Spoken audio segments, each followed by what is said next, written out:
तो अब हम बात करेंगे बेटा फीमेल रिप्रोडक्टिव यूनिट की।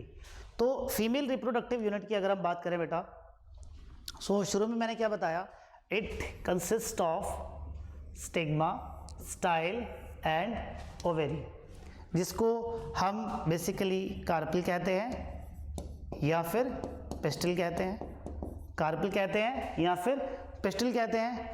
अब अगर हम यहाँ पे एनसीईआरटी के थोड़े से कॉन्सेप्ट्स देखें तो एनसीईआरटी ने ये बात कही है, ये 11th की बुक में भी मॉर्फोलॉजी में आपने ये बात पढ़ी थी कि अगर फ्लावर के अंदर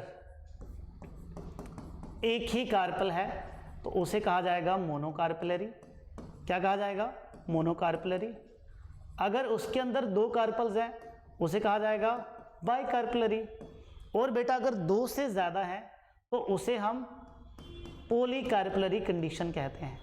उसे हम क्या कहते हैं बेटा? पॉलीकार्पेलरी कंडीशन कहते हैं। तो इसमें कंडीशन ये है कि अगर ये पॉलीकार्पेलरी कंडीशन है, क्या बेटा?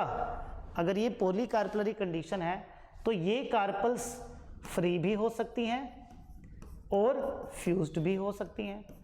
और अगर ये कार्पल्स फ्री हैं तो इस कंडीशन को हम एपोकार्पस कंडीशन कहते हैं, और अगर ये फ्यूज्ड हैं तो इस कंडीशन को हम सिनकार्पस कंडीशन कहते हैं। तो बस इतनी सी बात ही आपको याद रखनी है, ज़्यादा डिटेल्स आपको यहाँ नहीं पढ़नी है। बस आपको केवल एग्जाम्पल यहाँ पे याद रखनी है जो एनसीईआरटी ने अपनी डायग्राम में लिखी है बेटा। कहाँ लिखी है? डायग्राम में, ये रिटन में उसने नहीं लिखा है। तो आपको याद रखना है कि जो सिनकार्पस है, जो पैपावर सोमनिफेरम है, जो आपको यहाँ पे दिखाया गया है, इसमें जो कंडीशन है वो कौन सी है बेटा? मल्टी कार्पलरी सिनकार्पस कंडीशन, यानी कि यहाँ पे कार्पल्स क्या हैं? फ्यूज्ड हैं। लेकिन एट द सेम टाइम जो माइकेलिया है इसमें भी मल्टी कार्पलरी कंडीशन है, लेकिन इसमें कार्पल्स क्या है बेटा? फ्री हैं। तो ये एग्जांपल्स आपको याद रखने हैं, नीट में पूछी जाती हैं। अब हमें बेटा जो अगली चीज़ यहाँ पे समझनी है कि ये जो हमारे पास कार्पल है इसके अंदर किस तरीके से फीमेल रिप्रोडक्टिव गैमीट, यानी कि जो फीमेल गैमीट है वो डेवलप करता है। तो इसके लिए आपको कुछ कॉन्सेप्ट यहाँ पे समझने पड़ेंगे। So this was the carpel, जिसमें स्टिग्मा, स्टाइल एंड ओवरी आ गया था। ठीक है। सो स्टिग्मा की बात करें, so it is the landing part, it is the landing part of pollen grain. ये वो वाला पार्ट है जहाँ पे पोलन ग्रेन क्या करता है बेटा? लैंड करता है। Style is the elongated part, जिसका मेन काम होता है स्टिग्मा और ओवरी को कनेक्ट करना, और यहीं से ही पोलन ट्यूब भी जाएगी और कहाँ तक पहुँचेगी? ओवरी तक पहुँचेगी। अब जो हमारे पास ओवरी है, it is the swollen part. मैं फिर से रिपीट कर रहा हूँ कि ओवरी बाहर वाला पार्ट है, ना कि अंदर वाला। अब इससे आगे का जो कॉन्सेप्ट है, अब ओवरी के अंदर बेसिकली पाए जाते हैं ओव्यूल्स। क्या पाए जाते हैं? ओव्यूल्स। ओवरी के अंदर क्या पाए जाते हैं? ओव्यूल्स। अब तो इस डायग्राम को मैं ज़्यादा इजी करने के लिए यहाँ पे एक और डायग्राम बनाऊंगा जिससे आप चीज़ों को थोड़ा इजीली समझ पाएंगे। सो ये बेटा मैंने एक पी का पॉड लिया है, क्योंकि हम देखेंगे कि ओवरी फ्यूचर में जाके फ्रूट में डेवलप करती है और जो ओव्यूल है वो फ्यूचर में जाके सीड में डेवलप करता है। तो ये आ गया इसका ओवरी पार्ट, ये आ गया इसका ओव्यूल पार्ट, ये क्या आ गया इसका? Ovule part. तो बेटा जब आप मटर को खोल के देखते हैं तो आप देखते हैं कि जहाँ पे उसके सीड्स होते हैं जो ओव्यूल से डेवलप करा है, बीच में ये खाली स्पेस होती है। बीच में क्या होती है? ये खाली स्पेस होती है। तो ओवरी के अंदर जो खाली स्पेस होती है इसे कहा जाता है लोक्यूल। क्या कहा जाता है इसे? इसे कहा जाता है लोक्यूल। अब आप ध्यान से देखें तो ओवरी से ओव्यूल एक पर्टिकुलर पॉइंट पे कनेक्टेड है। एक पर्टिकुलर पॉइंट पे क्या है बेटा? एक पर्टिकुलर पॉइंट पे कनेक्टेड है। तो वो वाला पॉइंट जहाँ से ओव्यूल ओवरी के साथ कनेक्टेड होता है बेटा, इसे कहा जाता है प्लेसेंटा। क्या कहा जाता है इसे? इसे कहा जाता है प्लेसेंटा। अब देखें आप, प्लेसेंटा के साथ एक छोटा सा स्टॉक लगा हुआ है। क्या लगा हुआ है? छोटा सा स्टॉक लगा है जहाँ से ओव्यूल कनेक्टेड है। तो इस स्टॉक को कहा जाता है फ्यूनिक्यूलस। क्या कहा जाता है इसे? इसे कहा जाएगा फ्यूनिक्यूलस। क्या कहा जाएगा इसे? फ्यूनिक्यूलस कहा जाएगा। अब एक स्ट्रक्चर और है जो आपको इस डायग्राम में नहीं बताया जा सकता है। तो एनसीईआरटी ने जो बेसिकली यहाँ पे डायग्राम दिया है बेटा, ध्यान से देखें, तो यहाँ पे इन्होंने जो डायग्राम दिया है, ये दिया है ओव्यूल का। किसका डायग्राम दिया बेटा? जो अभी हमने आपको लेबल करके बताया। तो ये आ गया बेटा फ्यूनिकुलस पार्ट। कौन सा पार्ट आ गया? ये फ्यूनिकुलस पार्ट कनेक्टेड होता है किसके साथ? प्लेसेंटा के साथ। किसके साथ कनेक्टेड होता है? प्लेसेंटा के साथ। और फ्यूनिकुलस में वो वाला पार्ट जहां से मेन ओव्यूल की बॉडी कनेक्टेड होगी। क्या बोला मैंने? वो वाला पार्ट जहां से मेन ओव्यूल की बॉडी कनेक्टेड होगी उसको बेसिकली कहा जाएगा हाइलम। उसको क्या बोलेंगे हम? हाइलम। तो बेसिकली जो फ्यूनिकुलस है ये एक स्टॉक है जो प्लेसेंटा से कनेक्टेड है, और आगे की तरफ जो हमारे पास हाइलम है ये ओव्यूल को किसके साथ कनेक्ट करता है? फ्यूनिकुलस के साथ कनेक्टेड करता है। तो बेटा मैं इसकी थोड़ी सी और इजी डायग्राम आपको यहाँ पे बना के दिखाता हूँ, और एक बड़े ही मजे की बात मैं अभी बताने वाला हूँ आपको, ध्यान से सुनिएगा।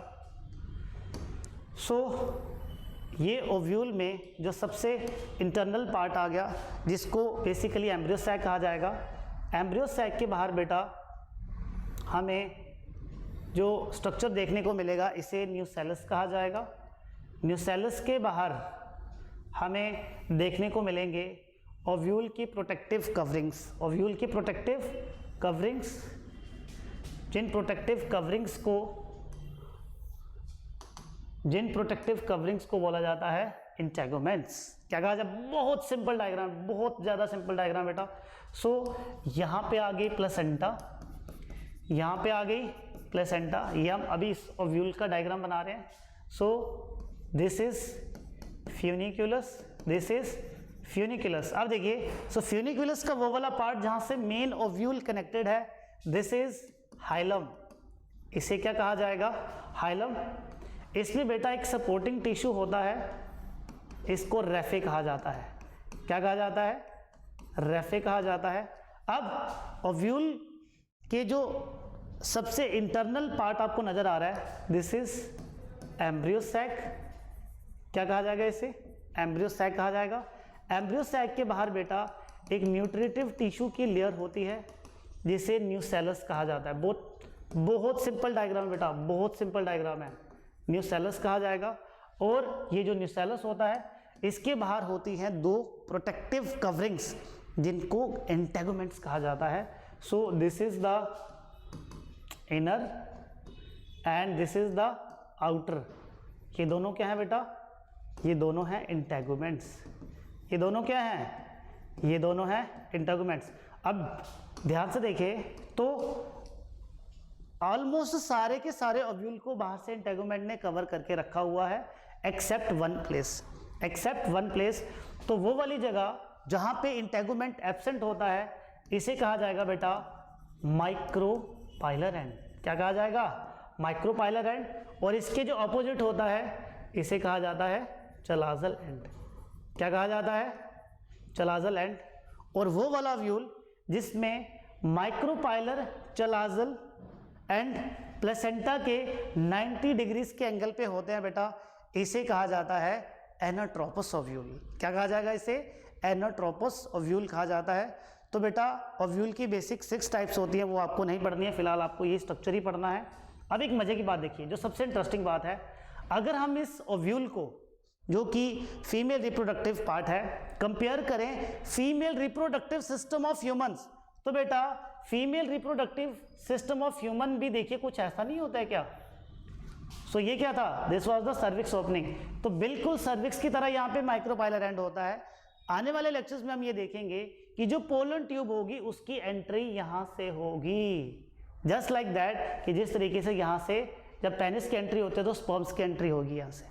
तो बिल्कुल बेटा बस एक इमेजिनेशन करने की बात है, चीज़ें बहुत ज़्यादा सिमिलर हैं, बस थोड़ा सा उसको सोचिए समझिए, चीज़ें आपके लिए और ज़्यादा इजी बन जाएंगी। Now the point is that कि जो ये ओव्यूल है इसको क्या कहा जाएगा? तो ओव्यूल जिस तरीके से हमने वहाँ पे क्या देखा था कि एंथर को हम बोलते थे microsporangium, in the same way ovule को यहाँ पे कहा जाता है मेगास्पोरेंजियम। माइक्रोस्पोरेंजियम के अंदर माइक्रोस्पोर का डेवलपमेंट हुआ था। किसका डेवलपमेंट हुआ था? Microspore, that is pollen grain. In the same way mega sporangium के अंदर किसका डेवलपमेंट होने वाला है? मेगा स्पोर का डेवलपमेंट होने वाला है। किसका डेवलपमेंट होने वाला है? मेगा स्पोर का डेवलपमेंट होने वाला है, जिसको क्या कहा जाएगा? मेगा स्पोरोजेनेसिस कहा जाएगा। जिसको क्या कहा जाएगा बेटा? जिसको मेगा स्पोरोजेनेसिस कहा जाएगा। तो एनसीईआरटी ने इसका यहाँ पे डायग्राम दिया है। So if you talk about megasporogenesis, क्या कहा जाएगा? Megasporogenesis. तो बेटा सिमिलर बिल्कुल सिमिलर डेफिनेशन है। Microsporogenesis the formation of microspore from microspore mother cell. तो मेगा स्पोरोजेनेसिस क्या होगा? द फॉर्मेशन ऑफ मेगास्पोर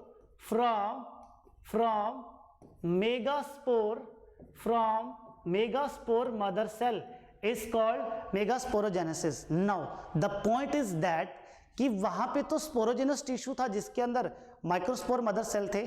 तो क्या यहाँ पे कोई हमने ऐसा टिश्यू देखा जहां पे मेगास्पोर मदर सेल हो सकते हैं? बिल्कुल देखा, और वो टिश्यू है nucellus.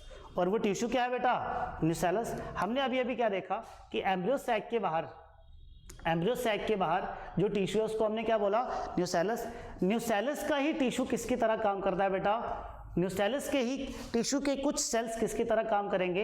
As a megaspore mother cell की तरह काम करेंगे। किसकी तरह काम करेंगे बेटा? मेगास्पोर मदर सेल की तरह काम करेंगे।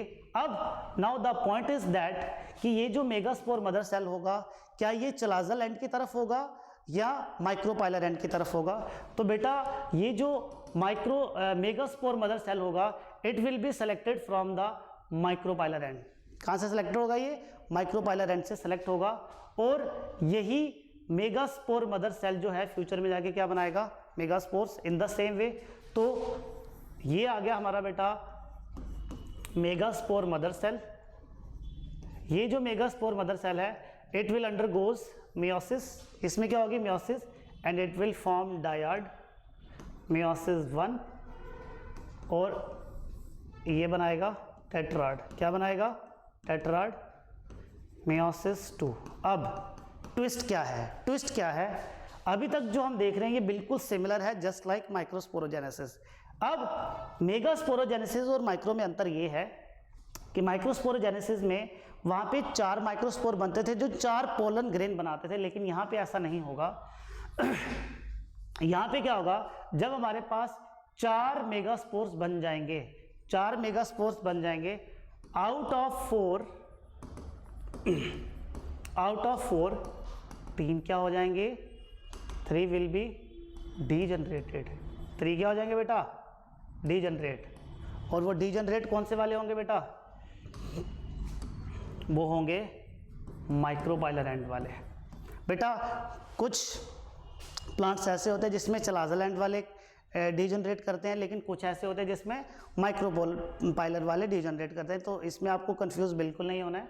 तो माइक्रोपाइलर एंड वाले क्या हो जाएंगे बेटा? सारे के सारे डीजनरेट कर जाएंगे, और हमारे पास जब 3 डीजनरेट कर जाएंगे जो माइक्रोपाइलर एंड की तरफ हैं, तो रह जाएगा केवल एक, जिसे कहा जाएगा फंक्शनल मेगास्पोर। क्या कहा जाएगा बेटा? इसे कहा जाएगा फंक्शनल मेगास्पोर। ठीक है बेटा। अब ये जो फंक्शनल मेगास्पोर है ये डेवलप करेगा अब एम्ब्रियो सैक में, जो हमने आपको ओव्यूल के अंदर बताया था। So this functional megaspore will develops into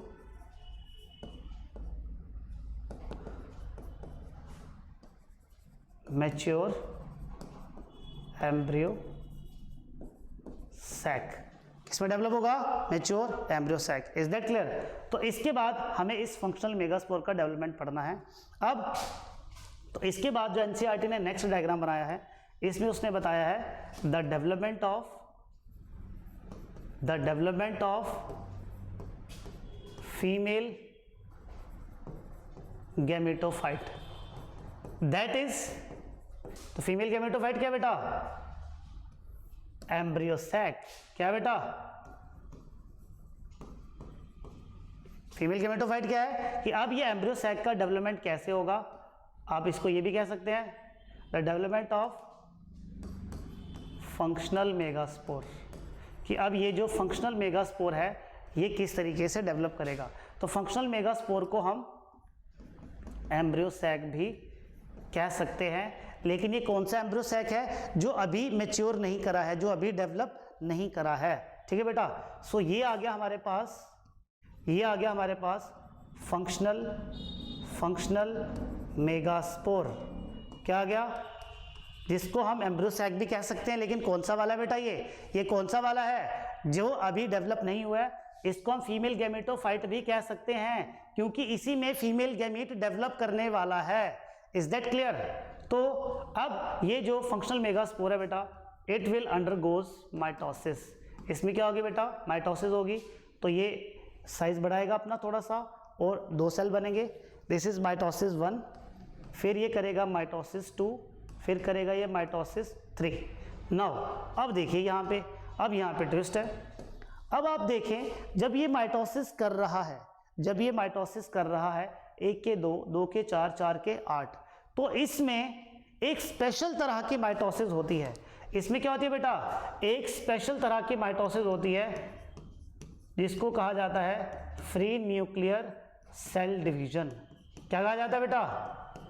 free nuclear cell division वो है जिसमें न्यूक्लियस तो डिवाइड कर रहा है, न्यूक्लियस तो डिवाइड कर रहा है, लेकिन साइटोप्लाज्म डिवाइड नहीं कर रहा है। साइटोप्लाज्म डिवाइड नहीं कर रहा है, तो बेटा जो पहली 3 माइटोसिस होंगी बेटा, वहां पे सेल डिवीजन कैसी होगी? फ्री न्यूक्लियर, यानी कि किसी तरह का भी सेल फॉर्मेशन नहीं होगा। आफ्टर दैट, इसके बाद बेटा होगा सेलुलर अरेंजमेंट। इसके बाद क्या होगा? सेलुलर अरेंजमेंट होगा। इसके बाद क्या होगा? सेलुलर अरेंजमेंट होगा। तो बेटा सेलुलर अरेंजमेंट के दौरान क्या होगा? ध्यान से देखेंगे। इसके बाद सेलुलर अरेंजमेंट होगा, तो इसमें आप एक डायग्राम और ऐड कर लेंगे, इसमें आप एक डायग्राम और ऐड कर लेंगे बेटा। इसमें जब सेलुलर अरेंजमेंट होगा तो यहां बना देते हैं, इसमें जब सेलुलर अरेंजमेंट होगा, so out of 4 from micropylar as well as chalazal and,